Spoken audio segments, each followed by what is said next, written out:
রাশিয়ার সঙ্গে যুদ্ধের পরিকল্পনা করছে ইউরোপীয় ইউনিয়ন।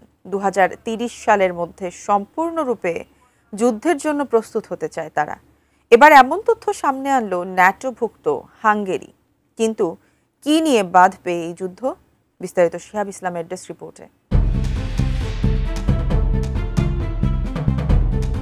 পৃথিবী ক্রমেই যেন ধাবিত হচ্ছে তৃতীয় বিশ্বযুদ্ধের দিকে। পরাশক্তির দেশগুলো হিংস্র হয়ে উঠছে একে অপরের দিকে। সেই ধারাবাহিকতায় এবার বিশ্বের অন্যতম ক্ষমতাধর রাষ্ট্র রাশিয়ার বিরুদ্ধে যুদ্ধের পরিকল্পনা করছে ইউরোপীয় ইউনিয়ন।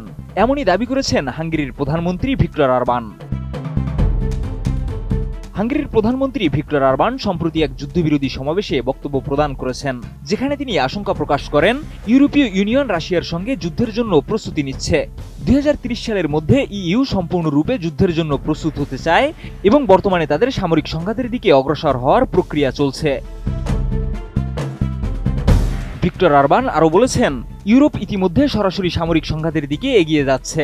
কূটনৈতিক সম্পর্ক ছিন্ন করা, নিষেধাজ্ঞা আরোপ করা, অর্থনৈতিক সহযোগিতা বন্ধ করা এবং অবশেষে সশস্ত্র সংঘাতে জড়িয়ে পড়া, এই 4 ধাপে যুদ্ধের প্রস্তুতি তৈরি হয়।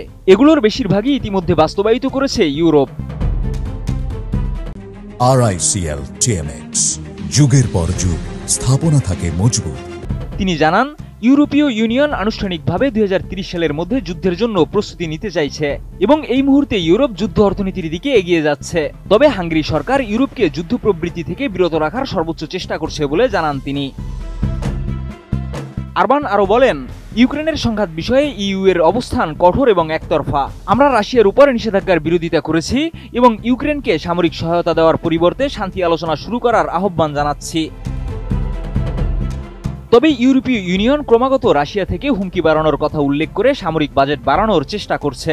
কিন্তু রাশিয়া এক বিবৃতিতে জানিয়েছে, তাদের ন্যাটো বা ইউরোপীয় ইউনিয়নের সঙ্গে যুদ্ধ করার কোনো পরিকল্পনা নেই। তবে পশ্চিমা দেশগুলো যদি রাশিয়ার বিরুদ্ধে যুদ্ধ শুরু করে, মস্কো সেক্ষেত্রে পাল্টা প্রতিক্রিয়া জানাবে।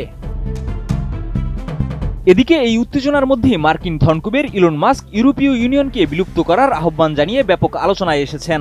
তিনি বলেন, ইইউ ভেঙে দিয়ে পৃথক দেশগুলোর সার্বভৌমত্ব ফিরিয়ে দেওয়া উচিত। তবে এই বক্তব্যের পর পোল্যান্ডের পররাষ্ট্রমন্ত্রী রাডোস্লাভ সিকোরস্কি ইলন মাস্ককে মঙ্গল গ্রহে যাওয়ার পরামর্শ দিয়েছেন। সিকোরস্কি তার এক টুইটে লেখেন, মঙ্গলে যাও, সেখানে নাৎসি স্যালুটের উপর কোনো সেন্সরশিপ নেই। শিহাব ইসলাম, ATN নিউজ।